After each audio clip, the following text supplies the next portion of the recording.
Ladies and gentlemen, thank you very much for attending the 389th Yomiuri International Economic Society lecture meeting today, despite your very busy schedules. We thank you very kindly. YIES was established in 1972, and from April this year, it will be operated by the Yomiuri Research Organization and supported by the Yomiuri newspaper. Today will be the first event organized under such a structure, and we'd like to take this opportunity to thank all of our guests for joining us as paid members and attending this meeting today. Thank you very much. Today's speaker is Ambassador Hideo Tarumi, who was the 16th Ambassador Extraordinary and Plenipotentiary of Japan to China. Ambassador Tarumi entered the Foreign Ministry in 1985, and he spent a total of 18 years or more in Chinese-speaking regions such as Beijing, Hong Kong, and Taipei, so he's a true expert on China research. Today he'll be speaking about how to comprehend Xi Jinping's China. The Xi Jinping administration in China is fighting over hegemony against the Trump administration in the United States, and he'll be speaking about the Chinese internal politics and diplomacy, which has a deep bearing on the Japanese economy as well as security. He'll be speaking for 15 minutes, followed by a Q&A session. So, without further ado, let me call Ambassador Tarumi to the podium, and please do welcome him with applause, please, ladies and gentlemen.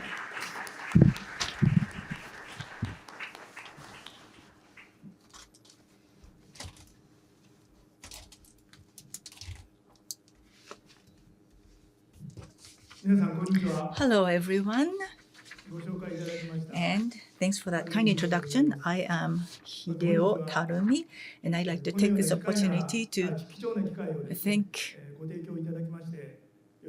the YIES, Yomiuri International Economic Society, and its staff for creating such a very, very valuable opportunity for me today. Currently, under the Trump administration in the United States, the so-called reciprocal tariffs have been imposed, and the world has been sent into an upheaval.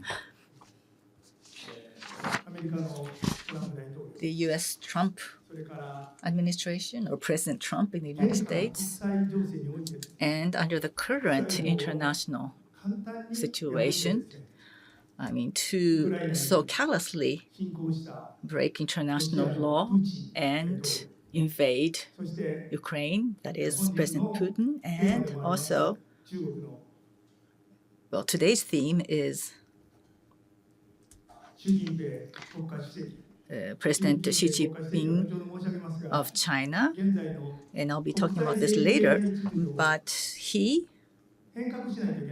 feels that he has to change the current international economic and political order.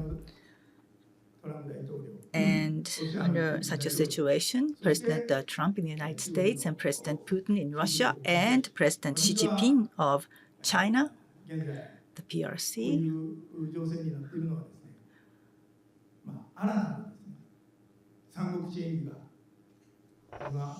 I believe, has already begun a trilateral competition, a new one, that will change the international order.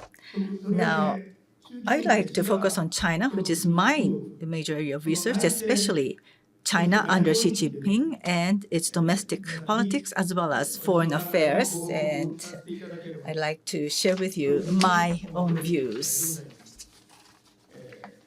Now, I have prepared a resume, so I would like to refer to that resume, or I would like you to refer to that resume as you follow along my speech. Now, China under Xi Jinping, or the China led by Xi Jinping, I call Xi Jinping's China. And in understanding or comprehending Xi Jinping's China, I think it's necessary to go back an era in China, which I call the Deng Xiaoping China. The Deng Xiaoping China I'm talking about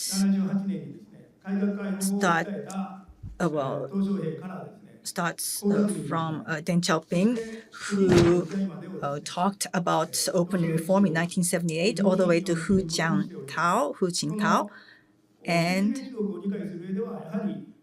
also Deng Xiaoping. Now, to understand Xi Jinping's China, I believe it's necessary to compare that China against Deng Xiaoping's China. Therefore,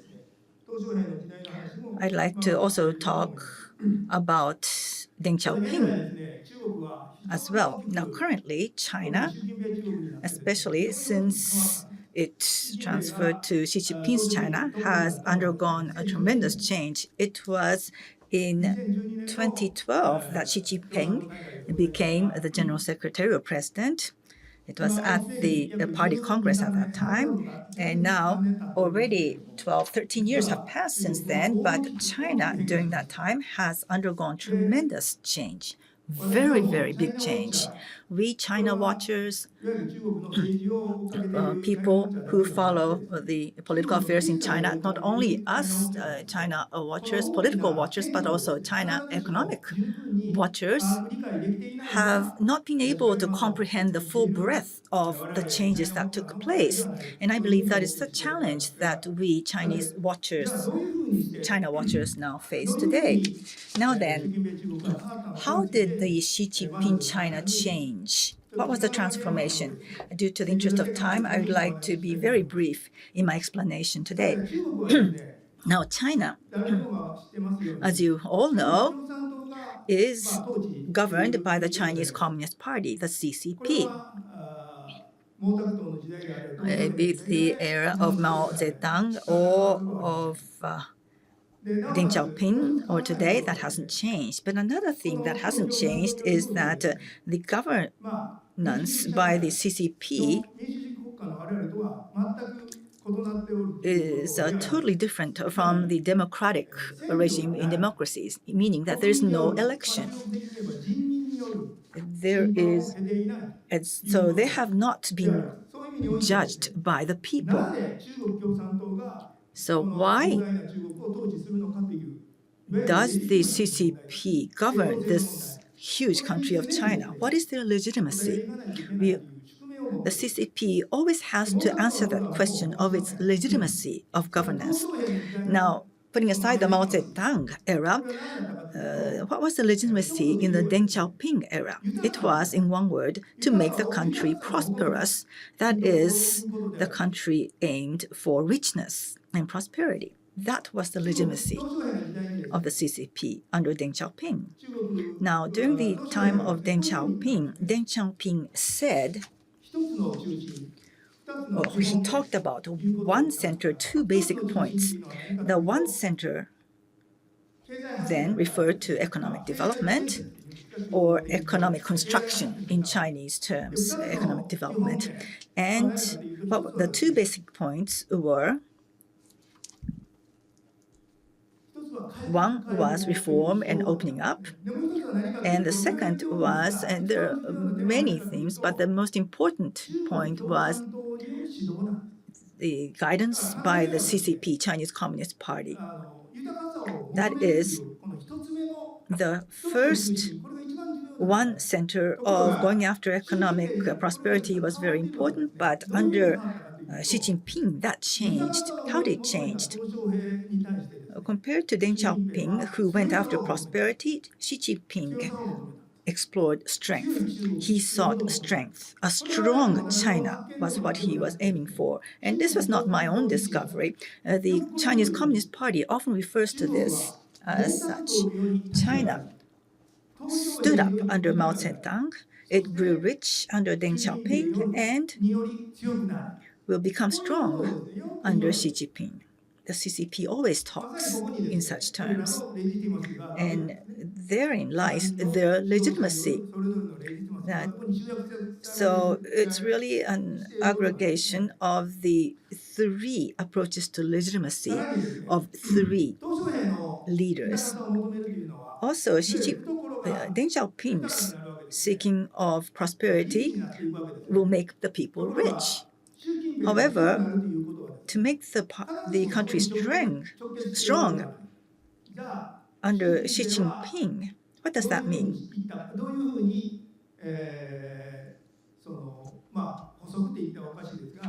So, how did Xi Jinping sell this idea to the people? He talks about the great rejuvenation of the Chinese nation and the Chinese dream. That is, she appealed to the hearts of the Chinese people by speaking of such slogans. And I think that is the difference between Deng Xiaoping China and Xi Jinping's China. So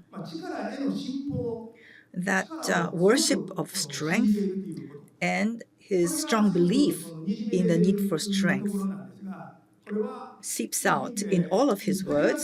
But this is not just limited to Xi Jinping, but I believe that this was important for Xi Jinping because he wanted to respond to the history of humiliation after the Opium War.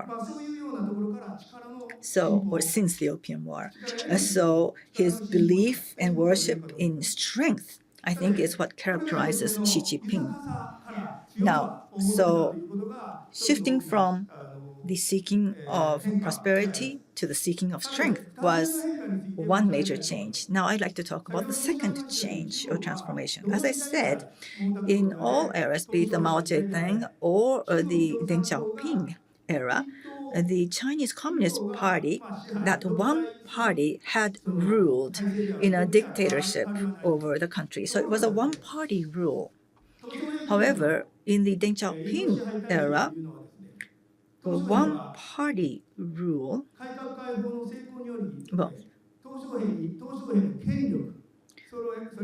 Deng Xiaoping was successful in the reform and opening up, and therefore Deng Xiaoping's strength and authority rose as a result. So if Deng Xiaoping had so wished, and this is just an if under history, maybe we shouldn't be talking about ifs in history, but if he had wished, he could have become a mini Mao Zedong. But Deng Xiaoping did not want this.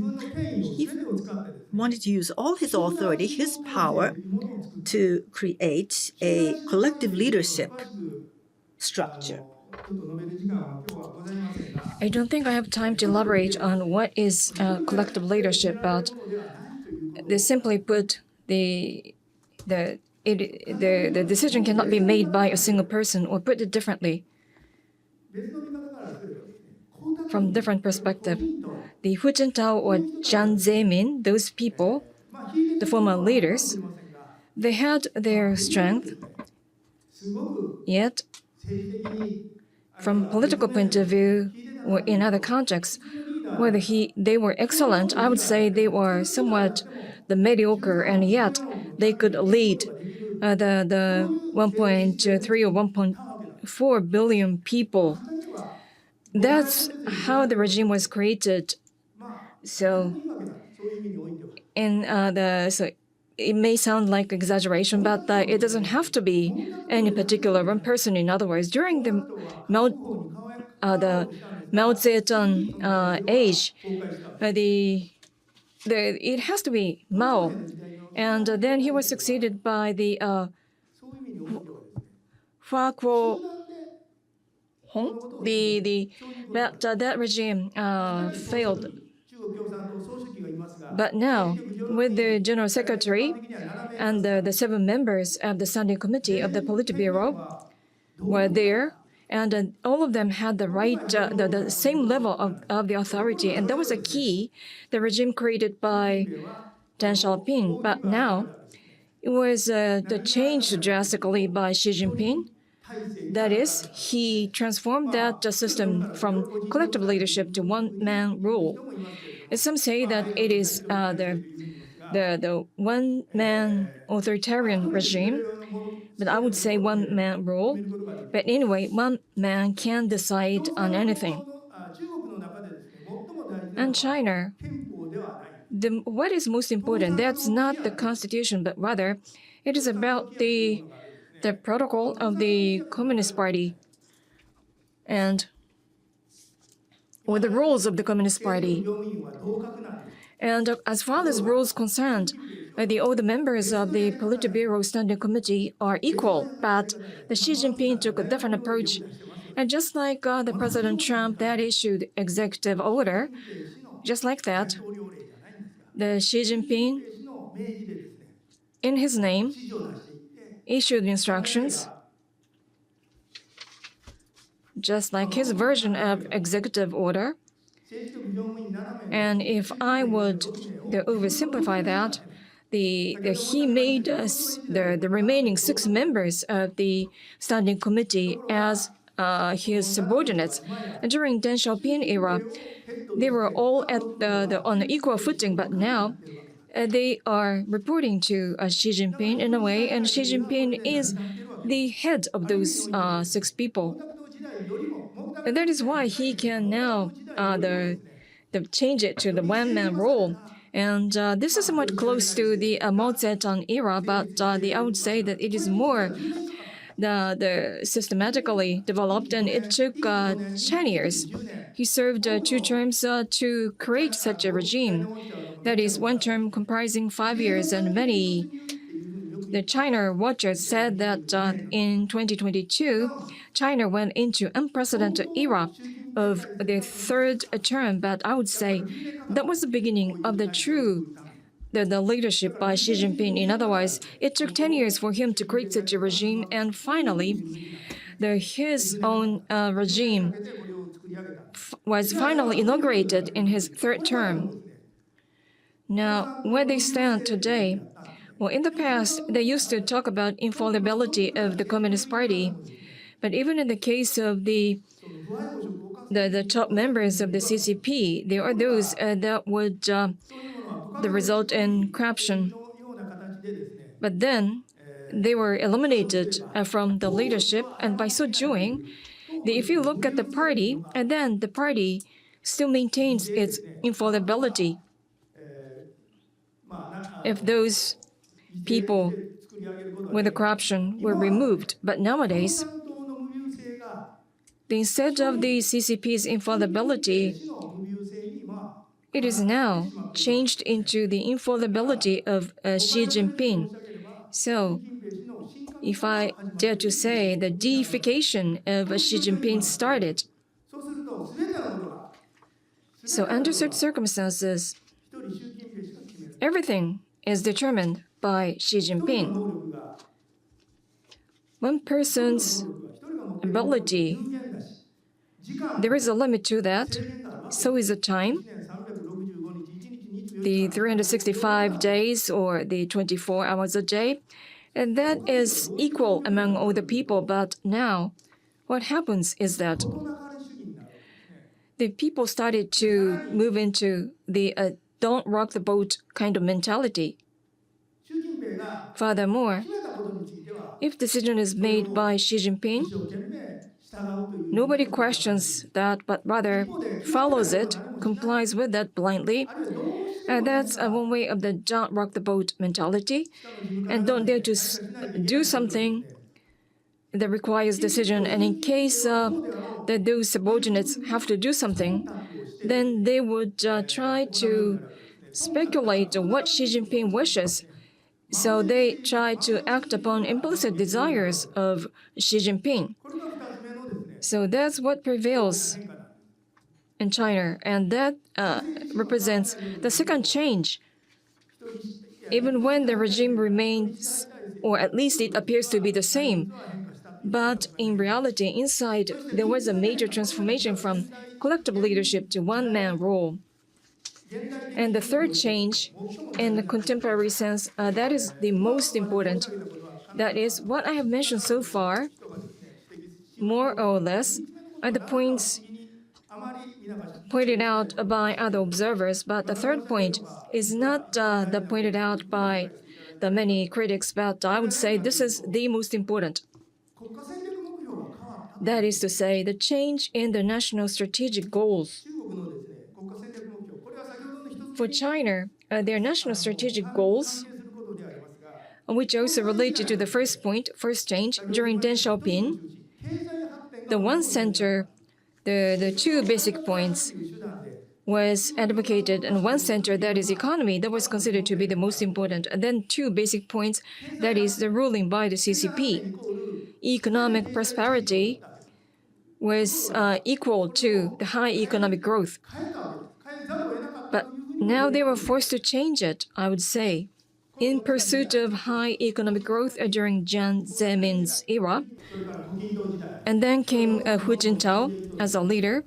And as time went by, in fact, the people, as well as the China as a country, became prosperous. On the other hand, they started to incur huge debt. One is that with the economic growth, the speed of the economic growth started to slow down. In pursuit of high economic growth, because they were so desperate in achieving high economic growth, and yet the economic growth rate started to decline. After reaching the peak in 2014, the growth rate started to decline. And the second point, that is the most important, I would say, that is, in association with that, three challenges emerged. One is about the corruption. Corruption has advanced to such a great extent so that it was so serious. That is, the billions of renminbi worth of corruption emerged. And for your information, the one renminbi equals 20 yen. So that points to the huge the size of the corruption, the value of the corruption, starting from the top of the party all the way down to the village level.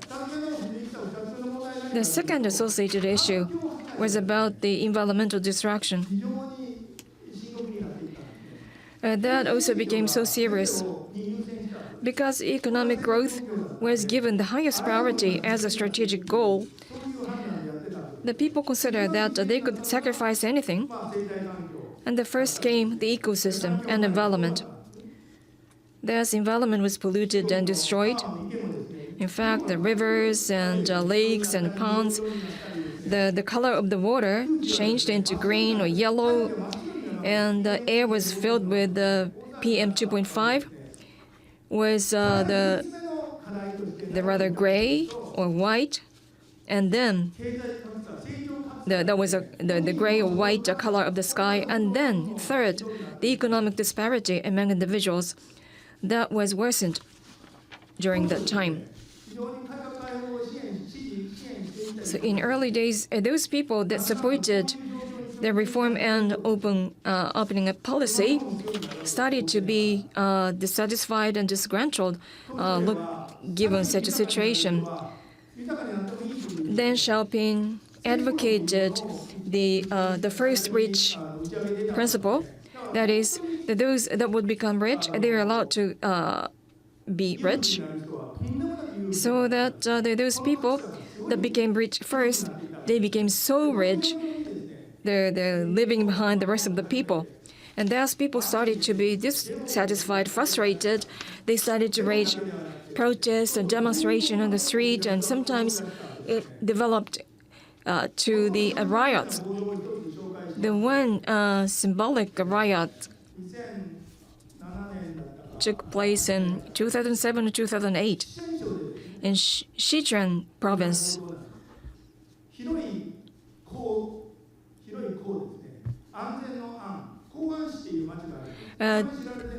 There is the city called the Wan'an City, and a 3 or 4 year old child ingested the agricultural chemical, and then he collapsed. And because his family was poor, the parents were working, and therefore that child was taken by his grandfather to the hospital, the second largest in the city. And then what did the hospital tell him? Pay the fee first, like 800 renminbi, and the grandfather only had 100 renminbi. He could not afford to pay. So he tried to collect donation, and when he came back to the hospital, child has already passed away. And the parents came back, and that caused a commotion, and it spread first to the high schoolers and the university students, and gradually turned into a major riot. after it turned into a major riot, the hospital had its windows and gates broken, and all the cars were turned upside down. It was a great commotion, but a Hong Kong news reporter happened to be there on site, and he took pictures, and so the pictures were published outside the country. It's very rare, but this was a symbolic incident because the city Koan was actually the birthplace of Deng Xiaoping. It was a city that Deng Xiaoping was born, Koan. And this sort of a thing happened in Deng Xiaoping's hometown. So the media took this news up very greatly, very sensationally, because it was a symbolic incident.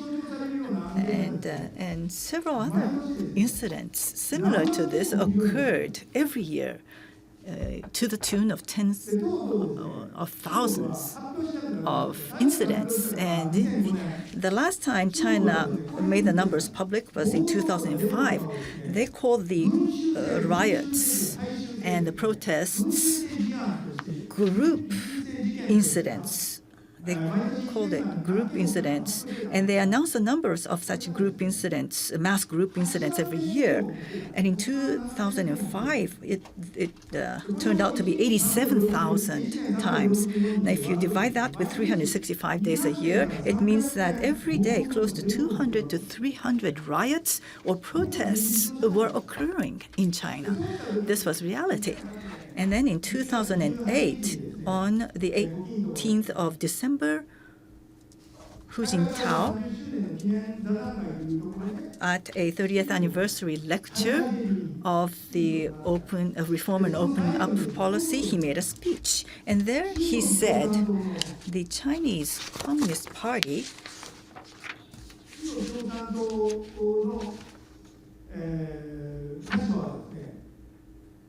the positioning of the Chinese Communist Party is not perpetual, it's not unchangeable. And he hinted at the possibility of the downfall of the Chinese Communist Party to the outside world. And this was quite a sensational comment.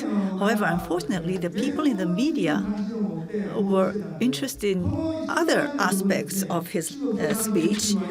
And so the fact that Hu Jintao said that the party's position of governance are not perpetual and unchangeable, it was not actually reported to the outside world. But I think this was the most important point of his lecture.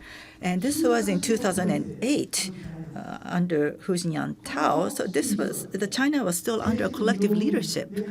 And this speech was discussed by the Politburo Standing Committee. The contents of the speech was viewed. And of course, Xi Jinping was part of the Politburo. He became a Politburo member in 2007, and in 2013, January, he said the following to his top executives. Why did the Soviet Communist Party collapse? He was not an expert on the Soviet Union or the Soviet Communist Party, but what he wanted to say was, why did the Soviet Communist Party have to collapse? So it was the same sense of crisis as held by Hu Jintao. Xi Jinping did not emerge out of nowhere like Frankenstein. He shared the same sense of crisis as with Hu Jintao, but his approach was different. In the age of Hu Jintao, what he did was he tried, through reform and economic opening up, he tried to continue that policy to achieve economic development. But Xi Jinping changed this. So the sense of the understanding of the issue is the same, but the approach is different. In 2012, he became the General Secretary, and in 2013, he established the Central Committee, National Central Security Commission. of the Chinese Communist Party. And so many people marveled at this, saying, is China going to create an NSC? And so he established the National Security Committee and became the top leader. And in 2014, the next year, he explained what the national security of China was. The strategic goal under the Deng Xiaoping period of prosperity was switched or changed to national security. And when we hear the word national security, we would imagine, well, national security, meaning defense.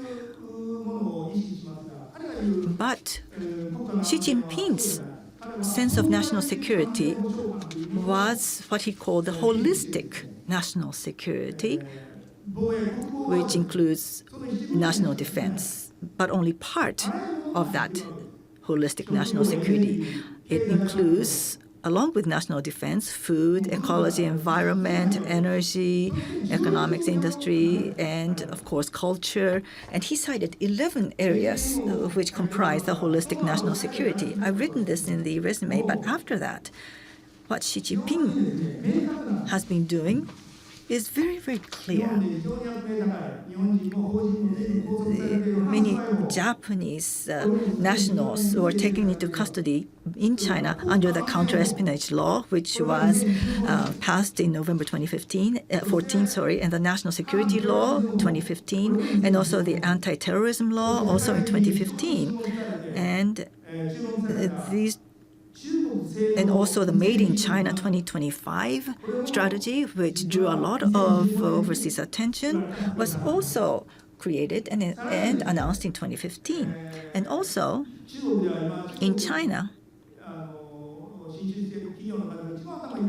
I think the biggest headache for Japanese companies doing business in China is the 3 data-related laws, and the first of such laws was the cybersecurity law established in 2017. This is the first of the 3 data-related laws. And this is just a few examples. So Xi Jinping was very quick in establishing a series of different initiatives that had to do with national security. The national security he's talking about is social security plus regime security. It includes everything. Of course, the national defense, the national land security, that's included, but that's not everything. Now, it's often said that China wants to establish its own self-sufficient supply chain, which will make it free of any dependence on foreign countries. And so the Made in China 2025 also comes from that same mentality. Now, after the East Japan great earthquake and the nuclear incident, Japan began to discharge so-called treated water to the sea. And this is, of course, treated scientifically, and the IAEA has attested to its safety. However, it's only China, well, Russia and sometimes North Korea also join in the opposition, but it's basically only China that is opposing the discharge of such ALPS-treated water. Why? It's because the word ecology and environment are included in Xi Jinping's idea of national security. So ALPS-treated water is Xi Jinping's matter. And so it covers everything that happens in China, including food security.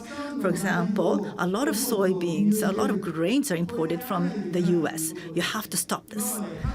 So to now they had been growing cash crops, but now suddenly they convert their agriculture to grains. And so that's being done by Xi Jinping all along. And what this means is, well, what is most important for China? it boils down to that question, and it is national security. So from this perspective, during the latter days of Hu Jiantao, from 2005, they did not announce these numbers, but at the end of the Hu Jiantao era, there were several thousands of riots which occurred within the country every day. How many occur today? Almost zero. Almost no protests, no riots. So are the people not disgruntled? No. They are strangled in a sense. They are so suppressed. And so it seems that the idea of national security and cracking down on national security is working to the advantage of the governance of China. For example, if you have a smartphone, you can locate people anywhere. It could become an eavesdropping device, and amongst the people,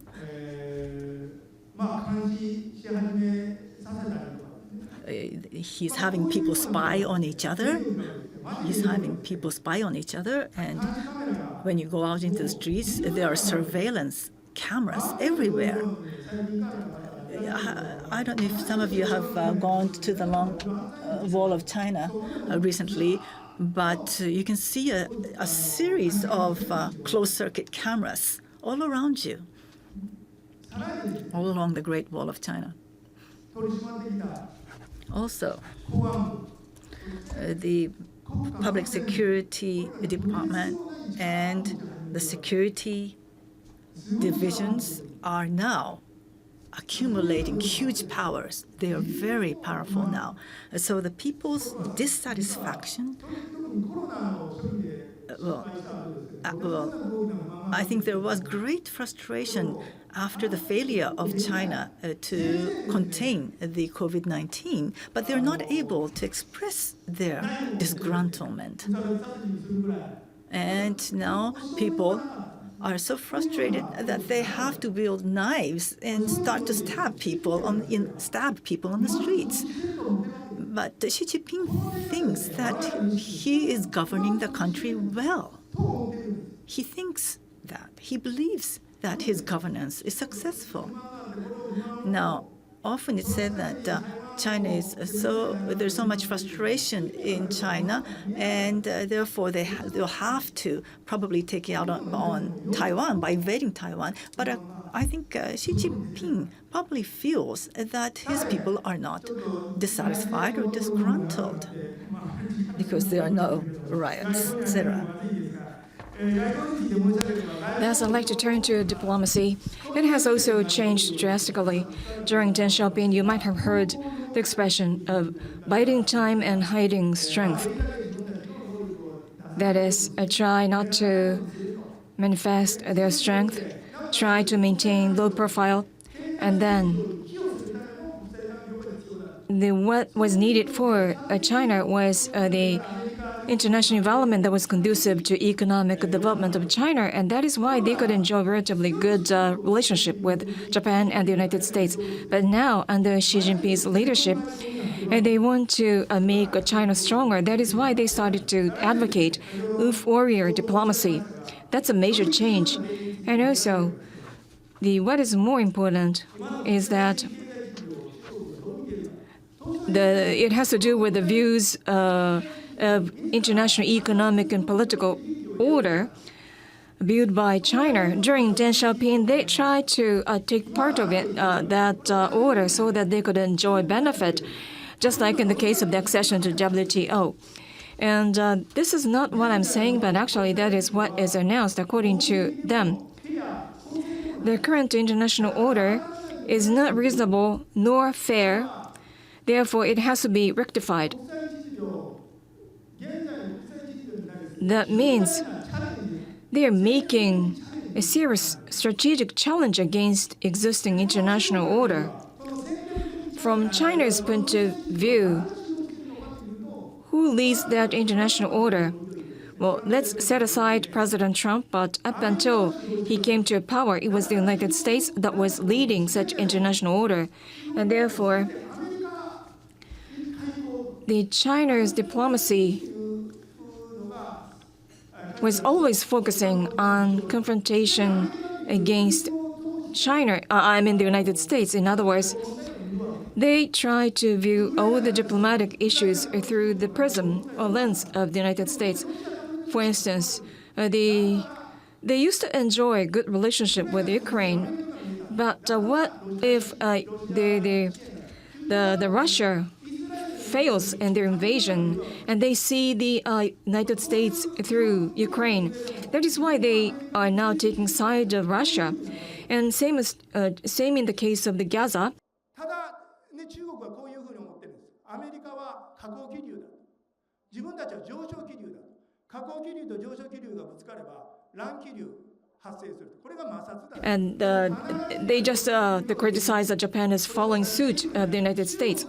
And according to China, they say that when the ascending air current hits with the descending air current, then that could result in friction and turbulence.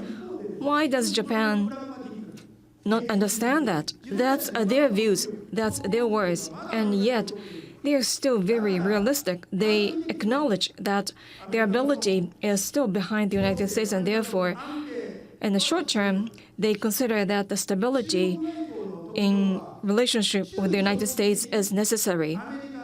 In the medium to long-term basis, eventually they would they confront against the United States, but in the short run, they try to seek for stability in the U.S.-Sino relationship. So that was the repeated in the course of the history, such a long-term and the short-term goals. And now came Trump administration. Before that, let me refer to the Biden's administration. He once said that right now it is a confrontation between the democracy versus authoritarian regime, and we have to win in that confrontation. That was the statement or expression that China did not like. But now, I have to say that including the Ukraine, the United States was not quite effective in terms of their diplomatic policies. Well as in the case of China, they always seeks for stability. And President Biden, as well as the Democratic Party, they were always seeking for stability, and yet their measures were not sufficient. There were shortfalls in the measures.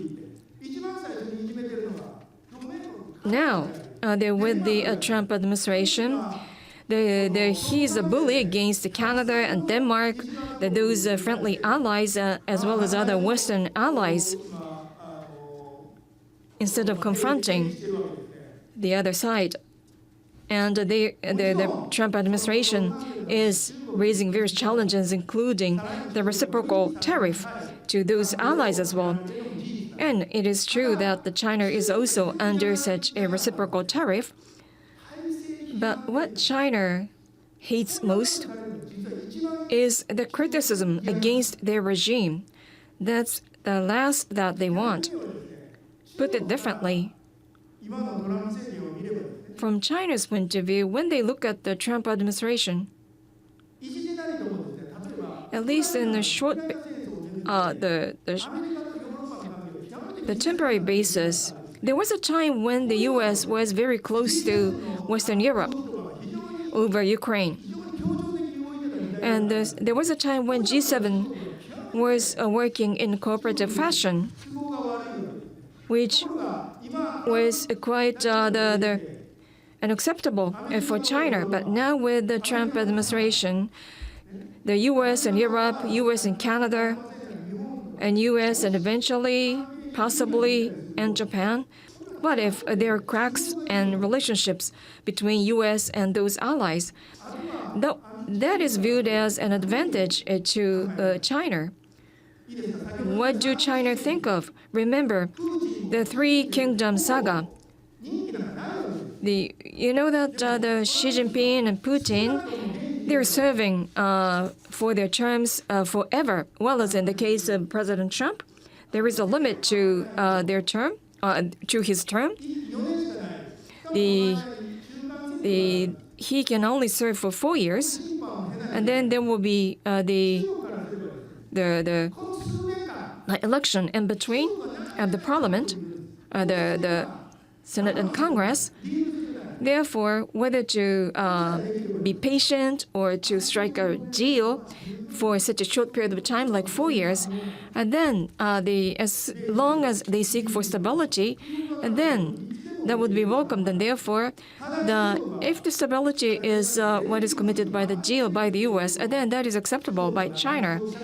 But given the lack of legitimacy of the CCP regime and the current political regime, it may be somewhat the Eastern the point of view. The saving face, that is considered to be most important. Perhaps the Japanese audience might understand that.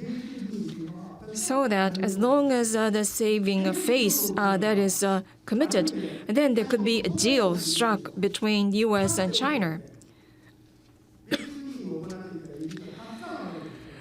Looking back at history, there were a series of U.S.-China deals. Back in 1972, President Nixon visited China. That was called the Nixon shock. Then in 1989, that was right after Tiananmen Square upheaval. Although United States banned the interaction between U.S. and China, they secretly sent Scowcroft as the special envoy to meet with the Chinese leader, and that was 1989, July the 1st, and then 1995, there was a third Taiwan Strait crisis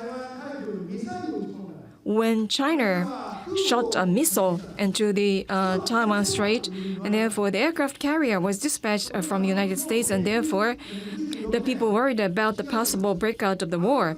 But then in 1996 July, Anthony Lake was dispatched from the United States, and then the U.S.-China relationship made a about-face the turn to good. On those occasions, every time there was a face-saving, President Nixon or the assistant to President visited China. That represents a saving of face, and as long as a saving a face is maintained, then there is a possibility of striking a deal. And if it is a rather limited the raise and the tariff, and if it is the small package of deal, then that could be acceptable. But if it is such a large package, then that could result in the Trump shock. But I predict that the situation between Japan and China and other countries, that could become even more serious. And the more serious it would become, then there will be more possibility of deals. And to use the remaining time, I'd like to refer to the Taiwan situation. As you see in the resume, in Japanese version, it is about the contingency in Taiwan. In Japan, and this is something that is understandable. When we talk about the contingency in Taiwan, that is tantamount to the armed invasion by China into Taiwan.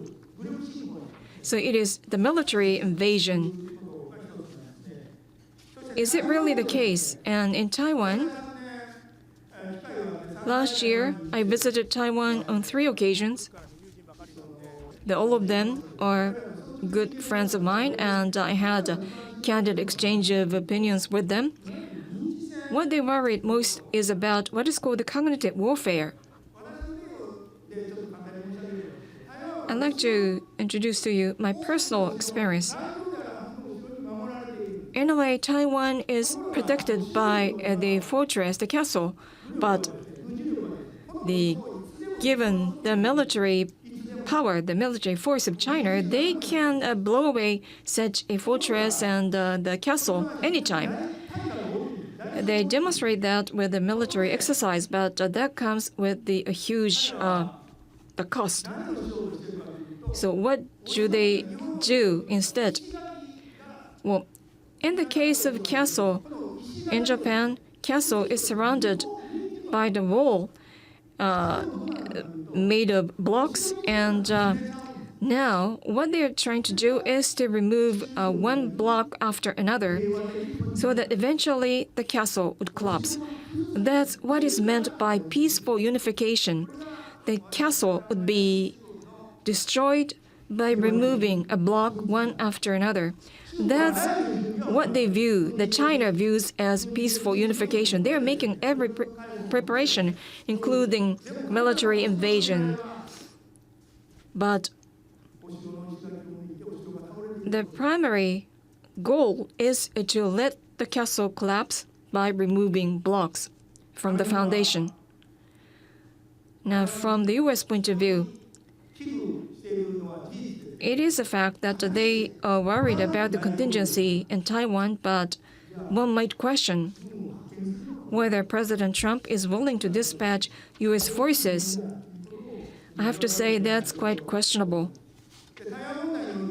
And talking about Taiwan, there is another issue of the contemporary significance in the world. I would say that the cream of the crop, the top semiconductor production technology is concentrated in Taiwan, like 80% or 90% of them. They produce a huge volume of semiconductors. But what they're producing right now is one generation older what is produced by China. So they want to acquire that latest technology from Taiwan intact.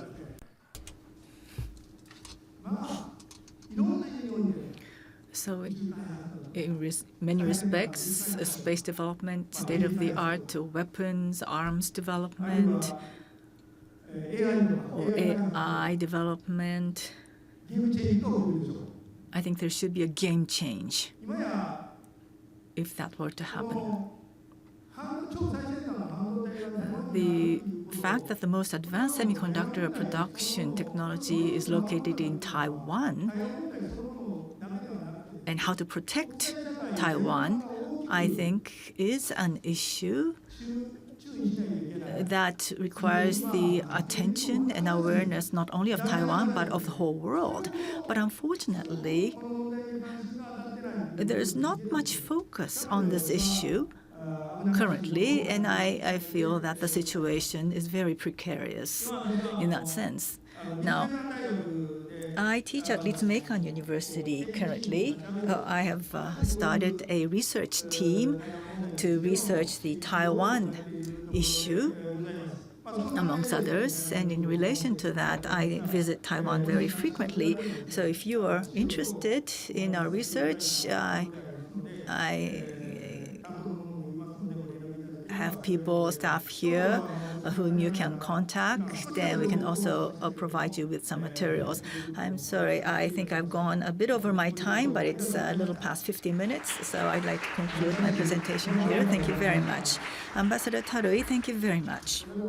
Now then, we'd like to start a Q&A session.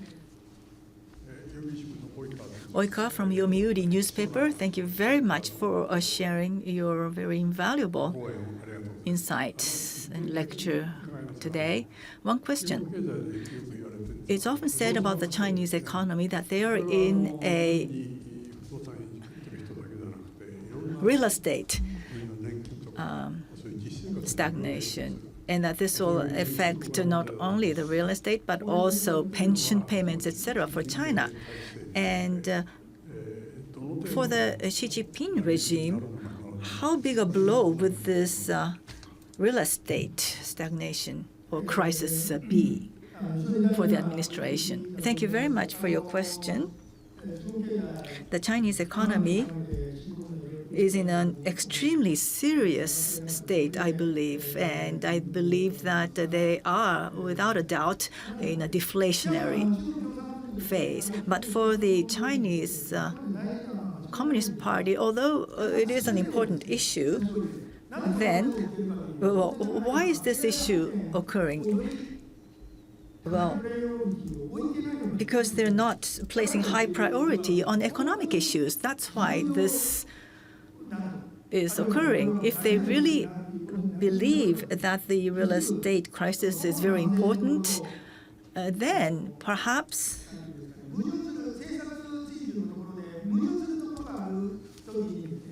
when there's an inconsistency between that and their pursuit of national security, then they could give up some of their measures in national security.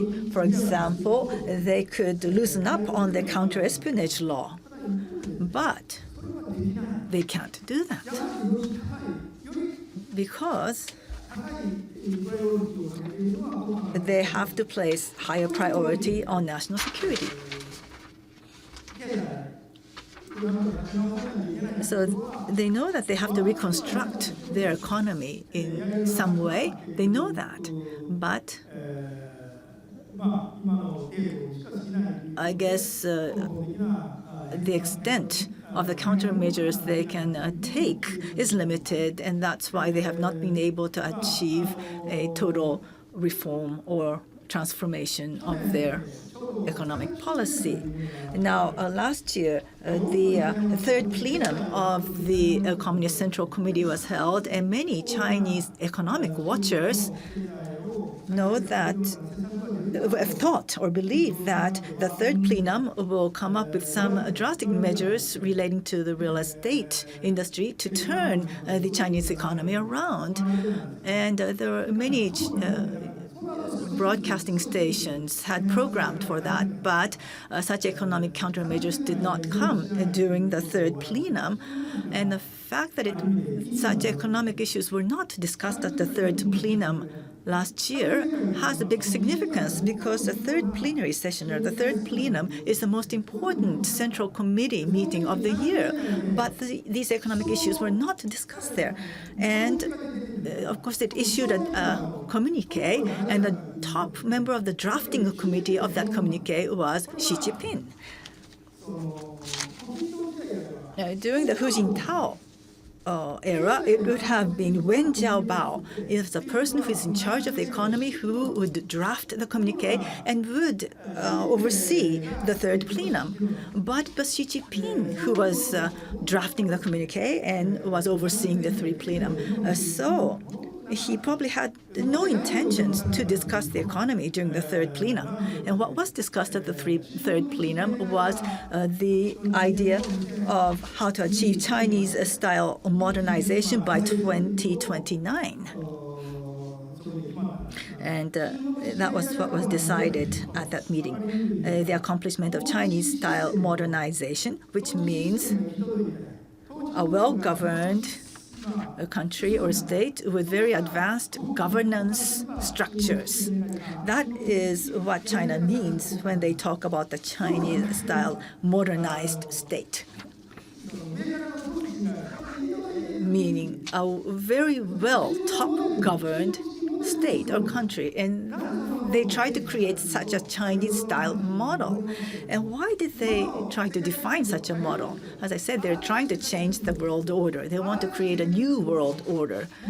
And so they feel that China must become the model case for such a new international order. And that is a state that has a very good governance system and a well-run governance structure. So that's what they decided at the third plenum. So at this most important meeting of the year, they did not discuss the economy at all, which is very serious. But from Xi Jinping's perspective, national security is more serious and more important. So in that sense, he hasn't changed. Thank you. Thank you very much. As we are running out of time with this, I'd like to bring this lecture meeting to an end. Once again, thank you very much, Ambassador Tarumi. Ambassador Tarumi is now leaving the hall, and therefore, to the audience, please remain seated and see him off by a big round of applause.